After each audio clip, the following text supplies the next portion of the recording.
nouvelle émission du PEC des Ex. Alors, me voici maintenant avec mes fidèles collaborateurs, Kevin-Alexandre Lavoie. Bonsoir, Catherine. Bonsoir. Et Jean-Thomas Grantham. Bonsoir. Bonsoir. Alors, c'est un plaisir de vous revoir de vous avoir avec nous. Tout d'abord, petit retour sur le gouvernement rouge. Ce matin, il y a eu une matinée mouvementée là, avec toutes sortes de critiques à propos de la gestion de la crise à Ungava. Et par la suite, là, il y a aussi eu un petit moment coquin. Là. On a déclaré le cricket comme sport national en raison du lockout de la LNH. Alors, voilà. Mais... en après-midi, là, il y a eu les votes sur les projets de loi et sur le budget. Hier, en commission parlementaire, c'était plutôt positif, mais vraiment, là, on a eu des éloges pour les commissions parlementaires, mais vraiment, le vote a été plutôt divisé. Alors, très rapidement, j'aimerais avoir votre bilan sur le gouvernement rouge. Je vais commencer par Kevin-Alexandre. Bien, je pense que les Rouges ont très bien fait. Après la crise hier soir, qui a vraiment fait une soirée très mouvementée, les Rouges sont arrivés en chambre ce matin. Ils ont répondu parfaitement aux questions de l'opposition. L'opposition qui tentait de faire un peu de partisanerie avec la crise. Les Rouges se sont levés au-dessus du débat, ils ont été solides. En période de questions, les Bleus ont fait face à un gouvernement rouge qui était préparé. Vraiment, les ministres donnaient des réponses détaillées, donnaient des réponses longues. Ils connaissaient leur dossier, c'était flagrant. Qu'est-ce que vous pensez, vous, justement, du député d'Ungava qui ne s'est pas rendu sur place? Là? Hier, il a déclaré que vraiment, il était mieux de rester à Québec au lieu d'aller sur place avec les gens de sa circonscription. Je pense que c'est un peu déplorable. Je pense que ces citoyens étaient confrontés à une crise importante, qui est une crise historique, un bouleversement environnemental très important. Je pense que ça aurait été bien qu'il aille sur place, constater les dégâts, aller rencontrer ses citoyens. Mais je peux comprendre qu'il ait décidé de rester à Québec, concernant la distance, etc. Il a souhaité se concentrer sur l'agenda parlementaire. Mais je pense que ça aurait été bien qu'il se rende sur place. Oui. Bien, premièrement, je vais aussi faire pour la journée, la période de questions. Je pense qu'il faut rendre à César ce qui est à César. Hier, les Rouges ont été lamentablement mauvais. Ce matin, ils ont juste été mauvais. Donc, quand même, il y a une amélioration. Je pense qu'il y avait une stabilité qui était meilleure du côté-là. Ils ont été un petit peu moins démagogiques, je pense. Ça peut quand même leur rendre la fleur sans problème. Pour ce qui est du cricket, je n'oserais même pas en parler. Pour ce qui est du député d'Ungava, je pense qu'en même temps, il était très, très tiraillé pour le connaître très bien, comme je l'ai dit hier. On a eu un bon débat là-dessus avec Kevin-Alexandre. Je pense que c'était bien qu'il reste parce que, le projet de l'Omnibus avait quand même des répercussions qu'il pourrait faire sur une éventuelle crise du même type. Donc, c'était bien qu'il pourrait rester. Je pense qu'il peut aussi me donner beaucoup d'informations d'ici. C'est quand même très, très présent. Et comme il n'avait pas de jet Concorde supersonique comme le secrétaire parlementaire des Rouges pour arriver là en 2 heures pendant que c'était à peu près impossible, il était mieux de rester à Québec plutôt que de perdre son temps dans les avions, je pense. C'était plus pertinent. Pour revenir plus sur les projets de loi, je pense que les commissions parlementaires ont été très, très bien. Il y a eu une belle démonstration d'ouverture des deux côtés. Le gouvernement a tendu la main et a écouté. C'est sûr que quand on arrive au moment du vote, il y a toujours la question du principe même d'un projet de loi qui amène souvent des disputes souvent très idéologiques ou même vraiment de principe qui empêchent de pouvoir voter pour un projet.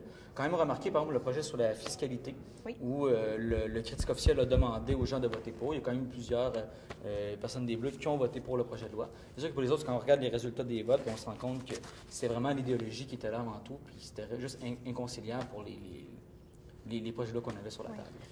Moi, je voulais juste dire, je suis entièrement d'accord avec toi, Jean-Thomas, puis je pense que c'est tout à fait positif de voir comment les commissions parlementaires ont bien été hier.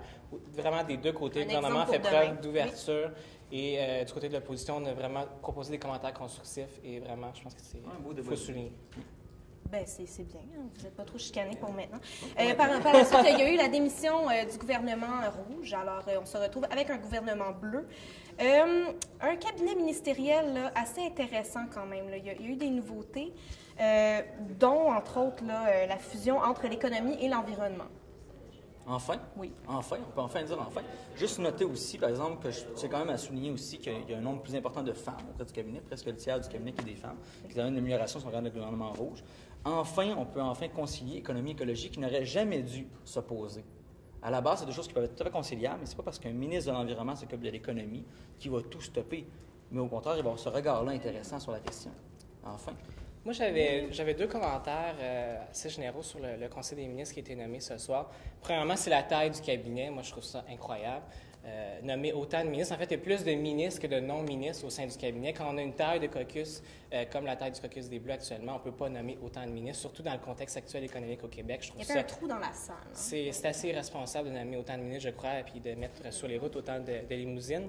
Et mon deuxième commentaire, c'est sur la place des femmes. Jean-Thomas le souligné. Oui, il y a plus de femmes, mais Les femmes ne sont pas dans les postes névralgiques du gouvernement. Si on compare au caucus des Rouges, la vice-première ministre était une femme, la whip en chef était une femme, la ministre de la Santé était une femme, la porteuse du livre sur la santé était une femme. Vraiment, on avait donné des places de choix aux femmes, il y avait un rôle névralgique, tandis qu'au caucus des Bleus, on constate que les femmes ont été reléguées dans des postes de ministre de second chef niveau. au gouvernement est une femme. On a la ministre de l'Immigration et de la langue française, qui pour nous, les Bleus, est un gros ministère. La MILF. Oui. Exactement, qui est un gros ministère que nous, on est très, très heureux. Il y a plusieurs femmes de très grandes compétences. J'en ai même une ici dans l'assistance qui est là pour assister ce soir. Moi, je trouve que c'est un petit peu insultant de dire que c'est des petits ministères. On parle de gens qui vont prendre les décisions, qui vont toucher directement. La ministre de la Santé, par exemple, vous n'allez pas me dire que la moitié du budget du Québec, c'est un petit ministère. Je m'excuse, mais là, on a des femmes à des places clés, en grand nombre, et qui vont pouvoir justement défendre justement cette place-là des femmes.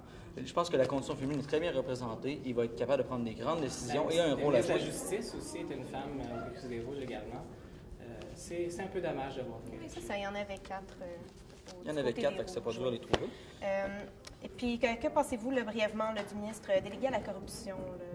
C'est nouveau, ça aussi. Bien, moi, je pense que c'est complètement irresponsable. Quand on a la commission Charbonneau qui est là présentement, quand on a l'UPAC, quand on a l'opération Marteau qui est là, la lutte à la corruption doit se faire dans l'ensemble des ministères. Chaque ministre a un rôle à jouer dans la lutte à la corruption. Et à quoi ça sert d'avoir un ministre avec sa propre limousine, avec ses propres budgets, des dépenses supplémentaires pour se spécialiser? Qu'est-ce qu'il va faire de plus que toutes les structures qui sont déjà en place? Qu'est-ce que la commission Charbonneau ne prend aucune décision. La commission Charbonneau ne fait aucun acte. Ça va être la commission Charbonneau ne sera pas terminée avant 2 ans, 2 ans et demi. Est-ce que ça veut dire qu'on va attendre 2 ans avant d'agir? Bien sûr que non. On a un chien de garde sur place pour pouvoir agir. Il faut parler du nombre de ministres. Je m'excuse, mais ça coûte moins cher d'avoir 36 ministres compétents que d'en avoir 21 qui sont semi-compétents. Alors moi, je trouve, on va laisser la chance aux coureurs, mais je pense que si on a une grande compétence qui est là, on va même sauver de l'argent grâce à ça. Mon Dieu, battez-vous, que vous. Ça s'en vient, Jello s'en vient. Ah oui. Et là, je parlais pas de Vincent. Mais vous avez aussi là, des étoiles du match. Alors, brièvement, là, Jean-Thomas, on va commencer par...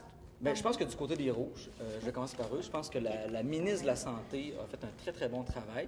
Entre autres, sur le papillome humain, qui voulait donner la gratuité aux médicaments, ce qui est une très grande avancée, d'après moi. C'est un très, très bon... Son livre, très intéressant aussi. Un débat avec les lobbyistes qui était très, très réussi. Vraiment, je dois lever mon chapeau pour son travail. Du côté des Bleus, c'est sûr que le critique officiel pour le Bill Omnibus a été, M. Frigon, a été vraiment excellent à voir.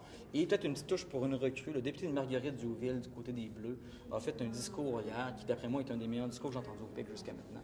Et vraiment, je tiens à le souligner parce que c'est un tout nouveau et lui-même était extrêmement nerveux avant son discours. J'ai vraiment adoré ce que j'ai vu de ce côté-là. Parfait.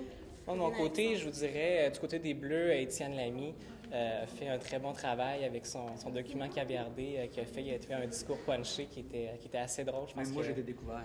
Du côté des Rouges, je donnerais l'étoile à Raphaël Buriana, le ministre des Finances, qui, lors de sa DM, a fait une DM très drôle, mais durant son budget, a été solide. Il a fait un très bon travail en commission parlementaire et en chambre également. Il a fait des très bons discours. Je pense qu'il faut le souligner. Puis dans nos recrues, je donnerais l'étoile à Thierry Fournier, qui a fait des bons discours aujourd'hui, et principalement en période de questions, quand il a pris une question sur le fly, sur les isotopes, qui était une question qui n'était pas facile. Il connaissait bien ses dossiers, c'était une recrue, c'est lui qui a répondu à la question. Je pense que c'était très bien. Parfait. Une tomate, quand même. Ah ben, je dois donner ma tomate du match. Hier, le discours du ministre de l'Agriculture et de la colonisation, d'après moi, était un discours qui, malheureusement, n'avait peut-être pas sa place à l'Assemblée nationale. D'accord, sur pourquoi? Certaines digressions, entre autres, sur la culture, bien évidemment, sur les agriculteurs.